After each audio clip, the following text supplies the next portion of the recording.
অতিথি আপ্যায়ন কিংবা বাচ্চাদের টিফিনের জন্য হাতে মাত্র 10 মিনিট সময় থাকলেই তৈরি করে নিতে পারবেন এই মজাদার নাস্তাটি। আসসালামু আলাইকুম everyone, welcome to Sadia মুন্নিস kitchen. ডিম আর পাউরুটি দিয়ে মাত্র 10 মিনিট সময় নিয়ে আপনারা এই মজাদার নাস্তাটি তৈরি করে নিতে পারবেন। এগুলো খেতে অনেক বেশি টেস্টি আর হেলদি হওয়ার কারণে সকালের নাস্তায় অথবা বাচ্চাদের টিফিনে একদমই ঝটপট তৈরি করে দিতে পারবেন। প্রথমেই আমি এখানে নিয়ে নিচ্ছি একটা ডিম। এরপর ডিমের সঙ্গে নিয়ে নিব 2 টেবিল চামচ চিনি। লবণ দিয়ে দিচ্ছি 1 চিমটির মতো। এবার এই লবণ, চিনি, ডিম সবকিছু একসঙ্গে খুব ভালো মতো মিশিয়ে নিচ্ছি। একটু সময় নিয়ে মিশাতে হবে যেন চিনিটা সম্পূর্ণভাবে গলে যায় আর ডিমেরও কোনো লাম্পস না থাকে। আমি এখানে একটা ডিম নিয়েছি আর একটা ডিম দিয়ে কিন্তু 4 থেকে 5 পিস পাউরুটির নাস্তা তৈরি করে নেওয়া যাবে। পাউরুটি যদি বেশি নেন তাহলে কিন্তু ডিমের পরিমাণটাও বাড়িয়ে নিতে হবে। আমি প্রায় 2 থেকে 3 মিনিটের মতো সবকিছুকে খুব ভালোভাবে মিশিয়ে নিয়েছি। সবকিছু যখন খুব ভালো মতো মিশিয়ে নেওয়া হয়ে যাবে আর কালারটাও কিছুটা চেঞ্জ হয়ে আসবে, তখন বুঝতে হবে ডিম আর চিনিটা সম্পূর্ণভাবে মিশে গেছে। এই অবস্থায় আমি এখানে দিয়ে দিচ্ছি রুম টেম্পারেচারে থাকা 1 কাপ লিকুইড দুধ। আবারও সবকিছুকে একসঙ্গে খুব ভালো করে মিশিয়ে নিচ্ছি। সবকিছু খুব ভালোভাবে মিশিয়ে নেওয়া হয়ে গেলে এগুলোকে আমি একটা সাইডে রেখে দিচ্ছি।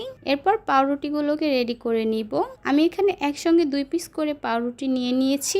এরপর পাউরুটির যে চারপাশের ব্রাউন অংশগুলো আছে সেগুলোকে আমি কেটে আলাদা করে ফেলবো। এরপর 2 পিস পাউরুটিকে আমি একই সঙ্গে মাঝখান থেকে 2 ভাগে কেটে নিচ্ছি।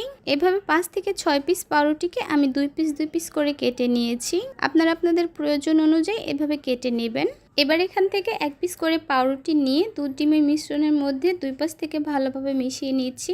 একটা কাঁটা চামচের সাহায্যে এই ডিম আর দুধের মিশ্রণের মধ্যে পাউরুটির পিসগুলোকে আমি খুব ভালো মতো ভিজিয়ে নিচ্ছি। তবে খুব বেশি সময় ধরে পাউরুটিগুলোকে এই মিশ্রণের সঙ্গে রাখা যাবে না, যেহেতু পাউরুটিগুলো অনেক বেশি সফট তাই ভেঙে যাওয়ার চান্স থাকে। এবার এগুলোকে ভাজার জন্য একটা প্যানে আমি নিয়ে নিচ্ছি 1 টেবিল চামচ বাটার। বাটারটা প্যানের চারপাশে খুব ভালো মতো ছড়িয়ে দিচ্ছি।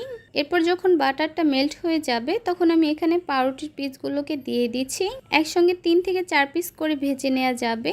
চুলার হিটটা থাকবে লো মিডিয়ামের মাঝামাঝি। একদমই অতিরিক্ত হিটে এগুলোকে ভাজা যাবে না, তাহলে কিন্তু খুব দ্রুতই উপর থেকে কালার চলে আসবে আর ভিতর থেকে কাঁচা রয়ে যাবে। এগুলো ভাজতে খুব একটা বেশি সময় লাগে না, 2 থেকে 3 মিনিটের মতো সময় লাগবে। আর এই 2 থেকে 3 মিনিটের মধ্যেই কিন্তু 2 পাশ থেকে উল্টে পাল্টে এগুলোকে ভাজতে হবে যেন 2টা সাইডেই সমানভাবে কালারটা আসে। 2টা সাইড থেকে খুব সুন্দর একটা কালার চলে আসলে এবার আমি এগুলোর কিনারাটাকে একটু ভাজার চেষ্টা করব। সবগুলো নাস্তা ভেজে নেওয়ার পর এবার আমি এগুলোকে একটা একটা করে তুলে নিচ্ছি।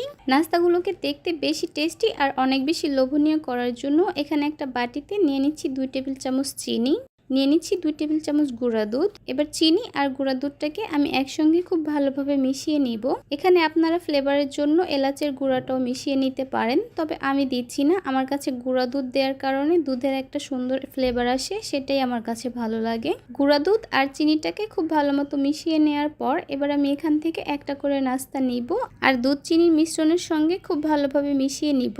এপাশ ওপাশ করে চারপাশে খুব ভালোভাবে গুঁড়া দুধ আর চিনির মিশ্রণটা মিশিয়ে নিচ্ছি। দেখতেই পাচ্ছেন এখন কিন্তু দেখতে অনেক বেশি লোভনীয় লাগছে আর এগুলো খেতেও কিন্তু এখন আরো অনেক বেশি টেস্টি লাগবে।